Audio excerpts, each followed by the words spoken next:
There we go. And we're live. Happy Monday, everybody. Good morning.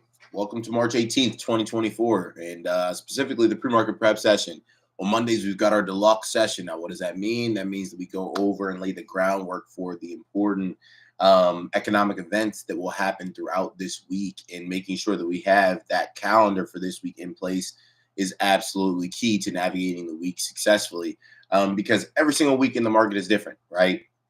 There have been new headlines over the weekend. There have been new developments. There might be new laws. There might be new policies, new elected officials, new data, new information, and we have to make sure that we give it, the respect that it deserves by preparing for each and every market day and each and every market week. So during the Monday session, that's when we go over specifically the important notes for the week ahead, but also our Monday specific news. So everybody throw a 1 in the chat signifying your intention to get 1% better by the end of this session. Hope you had a great weekend, a restful and restorative weekend, and you're ready to dive into what this week has to offer. Now, in terms of the week ahead, that's where we begin. All right, let's see. Give it to me. So, top news this week, as mentioned a little bit last week, the Federal Reserve meeting will draw all the attention this week, even though traders consider it a fait accompli. Fed Funds Futures says there's a 99% chance that the Federal Open Market Committee keeps interest rates on hold. So basically, they're not expected to make any major change that would cause some big boom or big bang in the market. This past week's hot inflation data has cemented the belief in that belief and put the focus on the summary of economic projections, also known as the dot plot. For now, the market is still pricing in a first quarter point rate cut in June. Investing group leader James A. Kostores says, based on the February CPI, quote, the Fed needs to seriously increase the hawkish tones of its communications in order to dampen expectations regarding the timing and extent of the Fed rate cuts in 2024. But if FOMC members push out their forecasts, the higher for longer narrative will gain steam again. So where we're at is things were looking really good. Inflation data was coming in lower than expected for a bit. And then that inflation data started heating back up. January CPI, February CPI. So now with consecutive months of hotter than expected, right, and higher than expected CPI, the world is looking for some type of reaction from the Fed that would make it change its expectations of us getting some type of cut before June. Now, I'm well documented saying I thought we were going to get it in March. Given the fact that the data came in hotter than expected, obviously that pushed back, right? You can't have inflation that is, multiple decimal points, right, higher than what was expected, multiple points higher than expected, and then not have there be some type of pivot. At this point, it would be ignorant of the Fed to cut now, right? Because it just wouldn't make sense, because inflation would literally shoot up. And we've done a good job, right, whether artificially or actually in reality, keeping it lower coming into this new year. But during the new year, it shot right back up. So right now, people are trying to look for any type of pivot from the Fed. The Fed has continued to just say, hey, we're going to do what we need to do based on the data. But they haven't upped their tone to say, hey, inflation's creeping back up. This is an issue where we're going to, have to keep rates higher for longer than anticipated. They haven't said that yet. And until they say that, no matter what the data is, the market continues to price in a June cut. And that's what's really important about understanding exactly how the market moves, because we got hotter than expected CPI data. And what did the market do? It didn't drop, right? So a lot of people who, might have said, oh, I'm sharp enough to keep up with what's going on. I know inflation data is out this morning. I know that it was worse than expected. The market's going to open. I'm going to buy puts. I know that puts make money when the market goes down. And, I'm going to feel super good about myself, and my account is going to be higher. And that's not the case, right? And a lot of people might say, oh, this doesn't make any sense. The market is rigged. This is BS. No, it's all about expectations. Right now, the market does not care at all about the data if the narrative coming from the Fed does not change, right? It's like if your parents say you're going to get in trouble if you don't bring home higher than C grades, right? But then you bring home a D, nothing happens. You bring home an F, nothing happens. I don't really care anymore, right? So it's all about expectations and what is expected from the markets, and what the markets expect, from the Fed, and they're not budging based off of this data until they see the narrative change, right? And hear it come from the lips of Powell himself. Now, along with the Fed, there will be a host of housing numbers to consider. The NAHB Housing Market Index for March, the February starts and permits figures, and February existing home sales are all due. In terms of earnings, Monday, March 18th, nothing very important. Nothing really important for Tuesday. Wednesday, we have Micron Technology, another one of these computer chip stocks, right? Semiconductors. So that'll likely have a lot of eyes on it. And then General Mills is also reporting.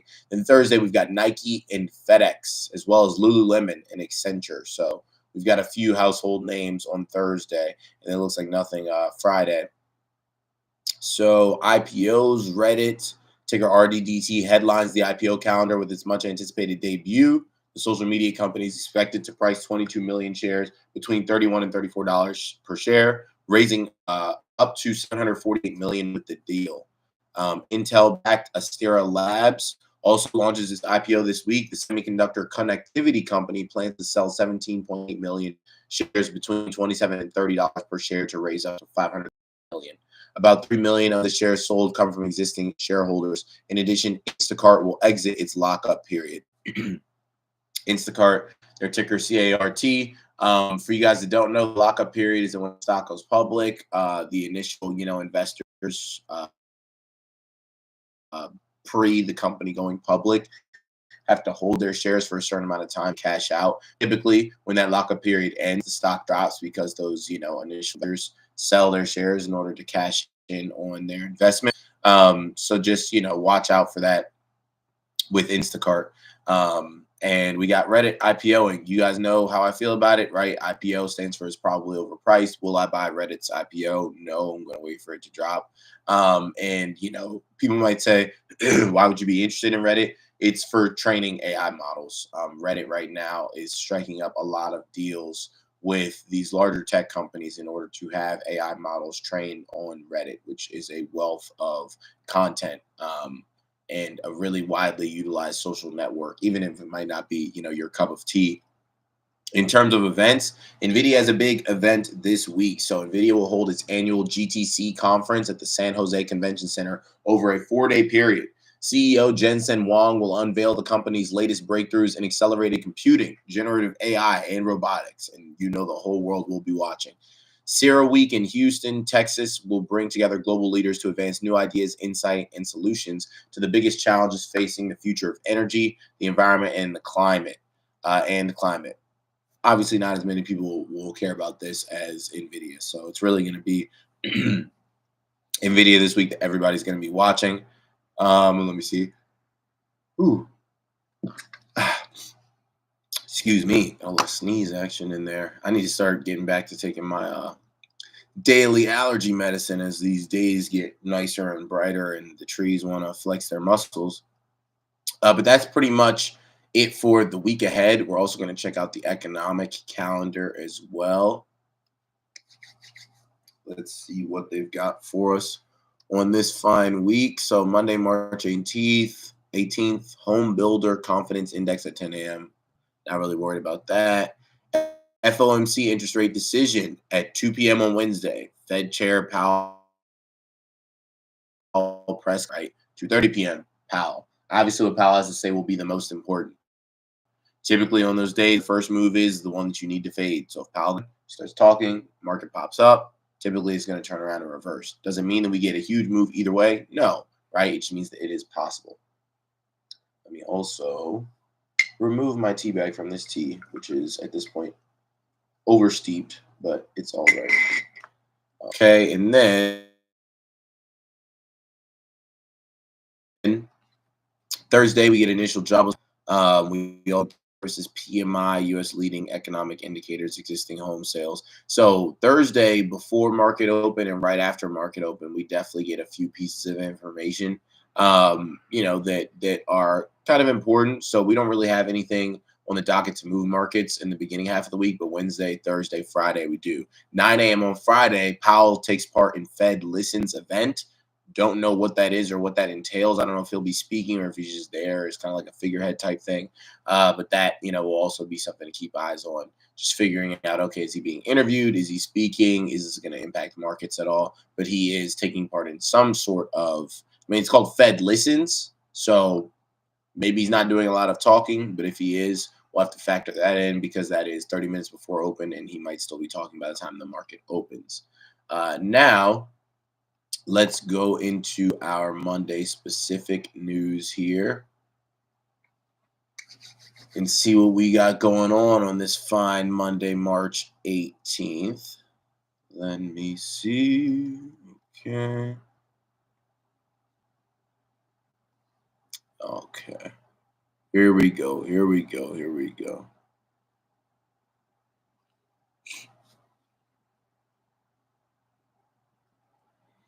All right. So, top news here for Monday, GTC 2024. We're talking NVIDIA. So, NVIDIA CEO Jensen Huang will take the stage later today, drumming up enthusiasm for the latest breakthroughs in the AI revolution. The company's annual developer gathering called GTC, or the GPU Technology Conference, is kicking off at the San Jose Convention Center with a keynote from Huang slated for 4 p.m. Eastern Standard Time. More than 300,000 people are expected to be in attendance, either virtually or. NVIDIA is expected to unveil successors to its key revenue drivers like Hopper graphics architecture and the H100 GPU, which is currently the go-to processor for training and deploying AI models. The new architecture is believed, while the energy-intensive B100 GPU will command far better performance and likely ship later this year. Another exciting development will be updates to the company's CUDA software, which ties developers to the NVIDIA network, as well as the introduction of a dedicated chip for the Chinese market, which has fallen under technology curves from the U.S. government. I think that will be very important because that's kind of been one of the only drawbacks recently in terms of news for NVIDIA is that like all the bans that we have on chips that can go to China, well, they developed a chip that can go to China. So yeah, NVIDIA will definitely be under heavy watch here this week. Quote, GTC has become the world's most important AI conference because the entire ecosystem is there to share knowledge and advance the state of the art, Wong said in a press release ahead of the event. Market movement, while retracing some territory in recent weeks, NVIDIA shares are still up 77% year to date. It's March. Oh my gosh. After topping the $2 trillion market cap milestone in late February, analysts now see EPS growth topping 90% year over year in 2024, while revenue is forecast to surge 81% to over $110 billion. Quote, NVIDIA has posted a 5% on average over the course. 5% is it gain? What a costly typo. NVIDIA has posted a 5% on average over the course of the 4-day event. Doesn't say whether it's a gain or loss, followed by an immediate yet brief pullback, which could mark an opportunity for upside potential leading up to its next earnings release, right? Seeking Alpha investing group leader, Livy Investment Research. So I think they meant to say gain, but yeah, you really want to make sure that typos like that aren't involved. It's like, oh, I don't even know. It's like, it's you go to the casino and they're like, oh, like, what happened at the casino? Like you could say, $10 million. You what? You lost it or you won it, right? But based off of the rest of the context of the sentence, I don't think it would be, presumptuous to assume that that is a 5% gain over the course of the 4-day event. So it's not the case with every company. A lot of times it ends up being a sell the news type of thing where once the event occurs, the stock goes down, or even during the event, the stock goes down. That's what happens a lot of times with Apple stock during these types of events. But, over the course historically with this event with NVIDIA, it has gone up. Does that mean you go and you rip a new NVIDIA position? Well, if the charts say that that's the advantageous thing to do, then by all means. But if not, you let it rock, and then you wait for the charts to tell you it's a good time to enter because they tell you everything you need to know.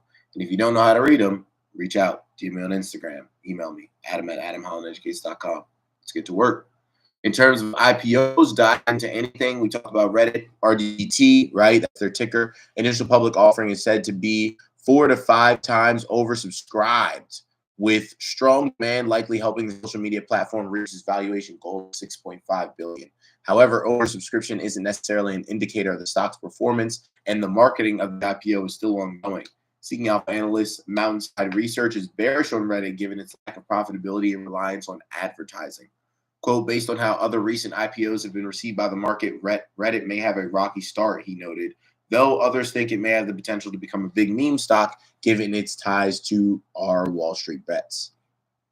In terms of real estate out of commission, this was pretty wild. And I was talking, to my brother yesterday, who is the greatest real estate agent that you could ever work with, and licensed in DC, Maryland, and Virginia. Shameless plug. But the National Association of Realtors has agreed to pay $418 million over about 4 years to resolve claims of collusion aimed at maintaining artificially high agent commissions. NAR will also revise multiple regulations that will likely result in a substantial drop in the cost of selling a home. If approved by a federal court, the deal would mean that home listings across much of the U.S. would no longer feature upfront offers to buyers' agents, allowing buyers the opportunity to directly negotiate compensation beforehand. While the news broke on Friday, many are still discussing what it might mean for real estate platforms such as Compass, right, who's publicly traded, their ticker is Comp, Zillow, whose ticker is Z, and Redfin, whose ticker is RDFN. So yeah, something is definitely shaking up. The realtor community. It's like essentially instead of them getting paid from the sale of the house, they get paid by the buyers. So it kind of makes sense from like if you were to start the whole real estate market back over again and say, okay, if there's an agent for both sides, then the seller should pay their agent and the buyer should pay their agent. But it's just that's not how it's been done thus far for the X amount of decades that real estate has been in effect right here in the U.S. So it's definitely a big shakeup, and we'll see what ends up happening. Right, I think it still has to, if approved by a federal court, so it has to get approved by a federal court. But something that shakes up things, for agents for sure, and it could cause I guess more battles regarding like if somebody just has a super low rate, maybe buyers look to go with them because they have to pay an extra 2 to 3% now, right? And also maybe if you were like approved, like maybe if you had like heavy buying approval, like because that extra 2 to 3% cost is thrown on the front end. Maybe people just less options in terms of like what they can afford because they now have to pay the their agent on the front end. So we'll see right how it develops. It also could be kind of a dicey thing given the fact that rates like haven't dropped yet. Am I worried if I'm involved in real estate? No, because at the end of the day, this is especially a big like customer relations space, and people are going to pay regardless to get great results. Work with an amazing agent, right, and an agent that has great connections and can provide them immense value. So, for anybody listening who might be in that space, all you got to do is make sure you tighten up on your P's and Q's, just that bit more, because people are willing to go to something that number one, looks good to go to, right? A lot of times you say, oh, I have this person as my agent. It's a nice, little kind of status flex, but also provide great, great service. It's like Starbucks. Their stuff is drastically overpriced, but people go there no matter what. In terms of space news, spy network, SpaceX is reportedly building a network of hundreds of spy satellites under a classified contract with the National Reconnaissance Office, U.S. government agency involved with space-based intelligence. The network, which involves a $1.8 billion contract signed in 2021 in SpaceX's Starshield unit, demonstrates the Pentagon's willingness to invest in low Earth orbiting satellite systems. There has also been a lot of talk about SpaceX going public, but that could bring a whole lot more scrutiny to a firm that might be working with U.S. military and spy agencies. I mean, Musk, the guy is always 10 steps ahead. And to at this point have a monopoly on space and getting things to space, like you can't beat it. And it also kind of makes sense about what Putin was saying with Russia and them wanting nukes in space. Because if you got a nuke up there, then I can just fire off a nuke and blow up all of the satellites that might be positioned above Russia for the sake of spying, right? And I'm sure he already is aware of this, and the fact that it was announced, via open news like this means that it's not anything that we're hiding. But yeah, I mean, that could explain why he wants weapons in space so badly. In terms of today's markets, looking mostly green except for the Dow. In Asia, Japan, we're up 2.7%, Hong Kong up 0.1%, China up 1%, India up 0.1%. The FTSE in London up 0.1, Paris flat, Frankfurt up 0.3, the Dow down 0.1%, S&P up 0.4, Nasdaq up 0.8, crude Crude oil up 0.9%. Gold flat. Bitcoin up 1.5% to $68,040. Took a little bit of a breather there over the weekend. What else is happening? Meta under federal probe over role in illegal drug sales. Largest U.S. grid could see 58 gigawatts of power generation shut by 2030. ByteDance's TikTok faces slowing U.S. growth as users leave app. Putin hails election victory after harshly suppressing opposition voices. U.S. warns Europe that reviving metals dispute may hurt WTO reform. Survey finds GLP-1 users more inclined to get aesthetic procedures. FAA to probe missing panel in United's Boeing 737 flight. Kung Fu Panda 4 keeps top spot at box office for second weekend. Microsoft LinkedIn to launch an online gaming platform. And Citi analysts screen for 25 stocks with growth capex opportunity. So we'll wrap up there, everybody. We got this new week kicking off, and I'm darn sure excited to take advantage of the opportunities that will be available to us each and every day of that week. Let's make sure that we aim to get 1% better each and every day. Let's have a great week. I'll see all you guys back here tomorrow for our next pre-market prep session. Have a good one.